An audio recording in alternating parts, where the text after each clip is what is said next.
A week to the election, I had the opportunity to speak to a member of the NDC's elections committee in the Ashanti region, in the person of Richard Jakpa, who told me that in Ashanti region, the MPP would not record 70% turnout in the Ashanti region. Sorry, I mean the entire election in the Ashanti region, the region will not record over 70% vote turnout in this particular election.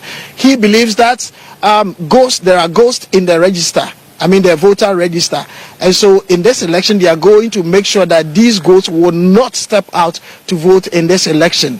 It appears what Mr. Richard Jakpa said is true, because the turnout in the Ashanti region appears to confirm what he told me a week to election. Mr. Jakpa, some are saying that you are a prophet, others are also saying that you are the innocent mafia in today's politics, because you were able to predict certain things which has manifested in this election. What did you saw before making this pronouncement that Ashanti region is not going to record more than 70% turnout in this election? Good afternoon, my brother, and your viewers.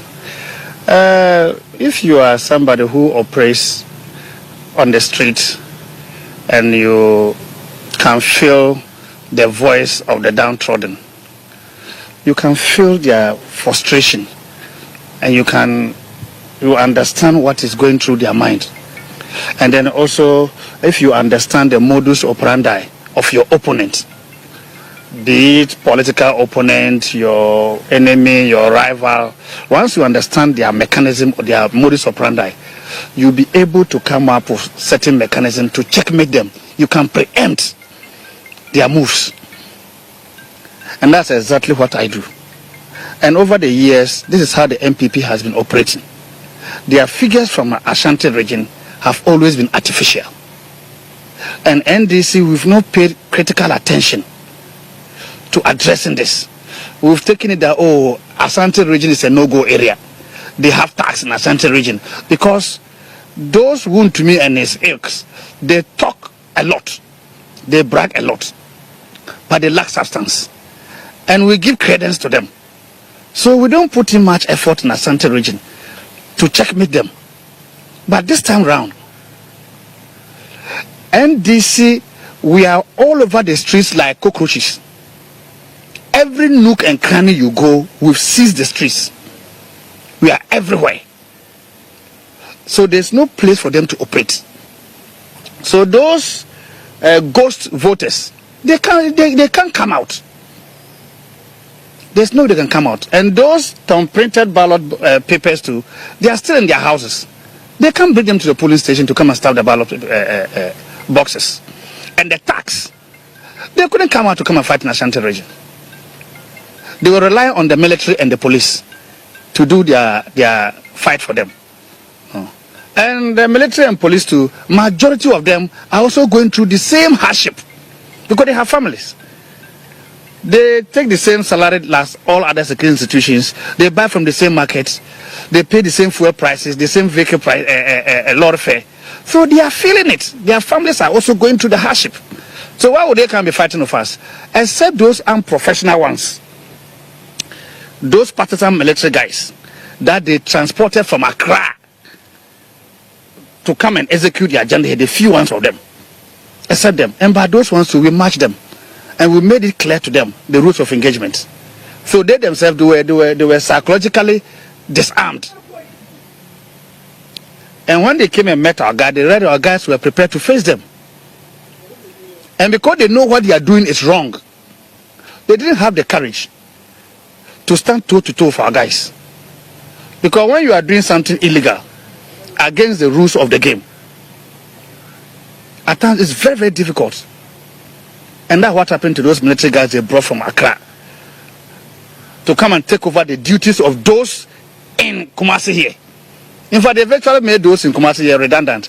They send them on external duties, those on peripheral duties. But they brought those from Accra to come and do their election work. But when they came and saw the situation on the ground and realized that NDC men and women were determined to defend the ballot, and they have sound leadership, giving them confidence. They were prepared to stand up to them. But with looking at the numbers in the Ashanti, the parliamentary seats, as we speak now, how many parliamentary seats do you have in the Ashanti region? Well, I don't have that off my head. In fact, I've been operating those in charge of tabulating the figures and those things. They are in the various constituency collation centers. They are still working on them. So I don't have that figure off head. In fact, the party executives will have that. I am operative man. I'm in the field, and I'm making sure that rigging does not take place, and our people have the confidence to go out and vote. And the military are told the do's and don'ts. They are reminded so that they can behave properly. The police also behave properly. All the things that needs to be done to make sure that Ashanti region rigging does not happen again. They get realistic figures is what I'm doing. So you disagree with people who says that in Ashanti region the turnout was low, people do not come out to vote? No, I don't disagree with them. It's true, people didn't come out to vote, but there are reasons for that. We should be talking about the reasons. As for the turnout, it's low. It is true, they didn't come out to vote.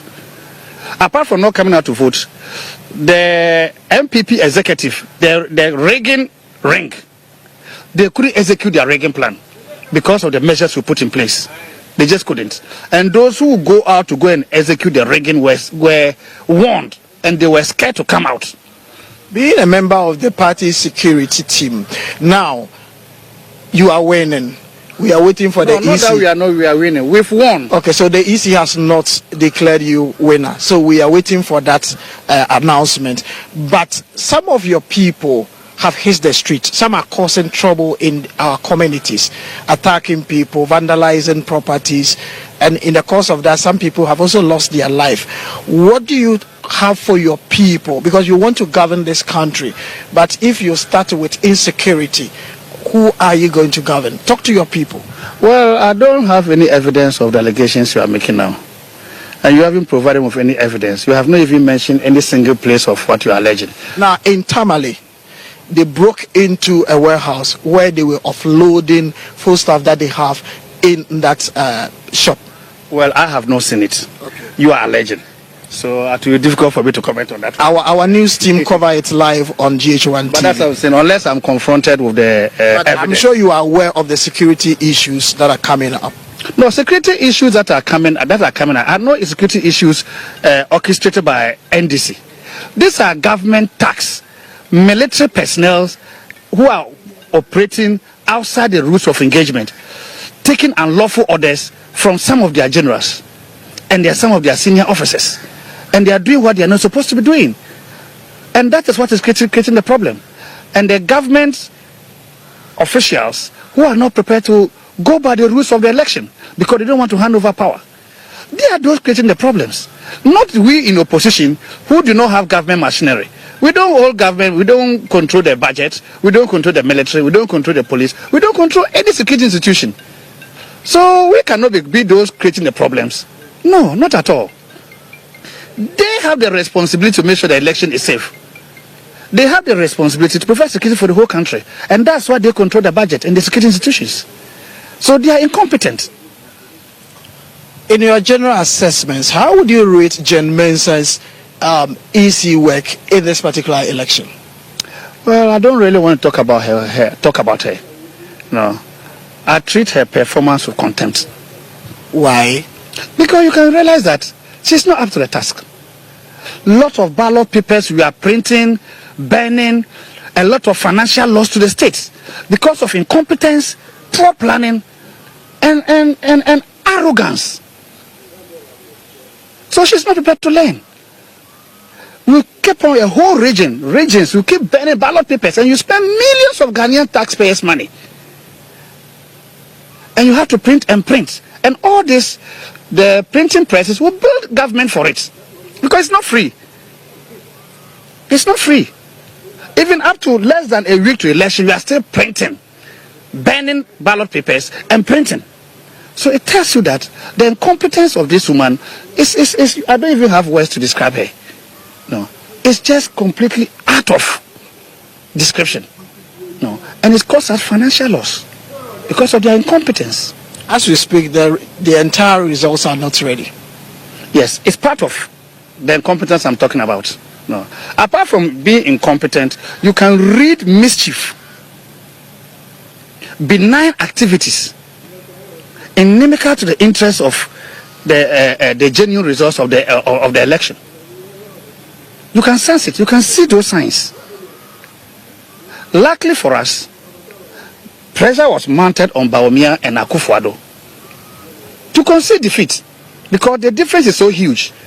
If they want to rely, if the international community and peace-loving Ghanaians want to rely on Jemensa and her Electoral Commission, tension will keep escalating to a point where the military will have to come in.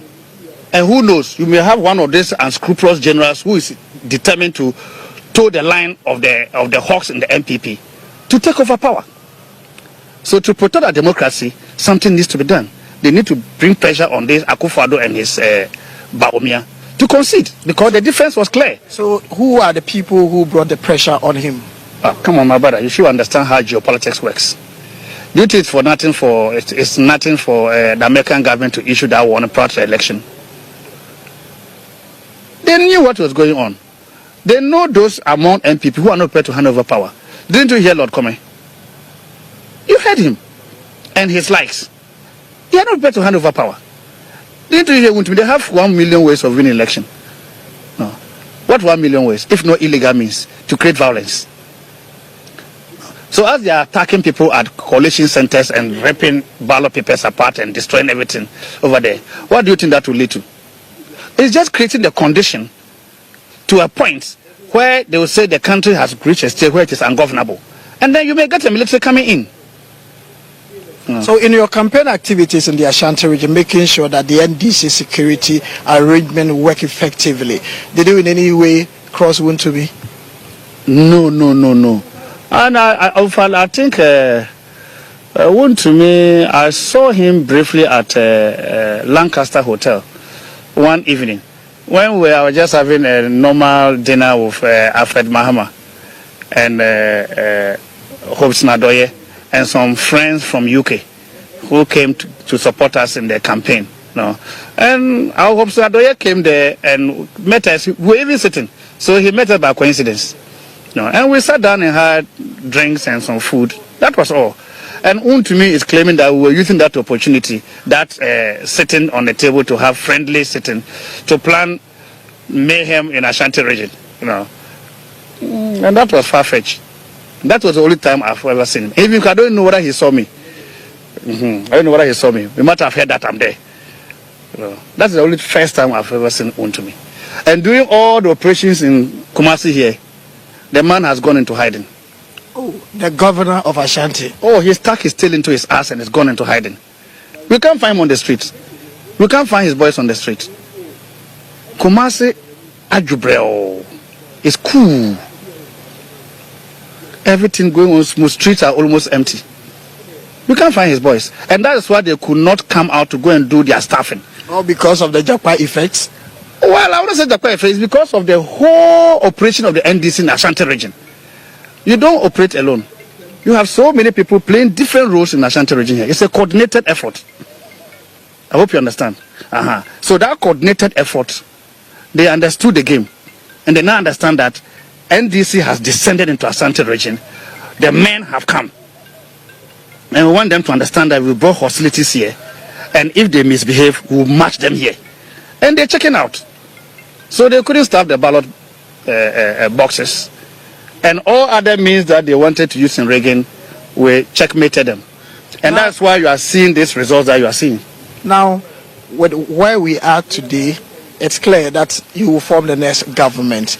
Can we trust the NDC for our security based on these conversations that we are having in the next elections that will come? You should understand the history of NDC.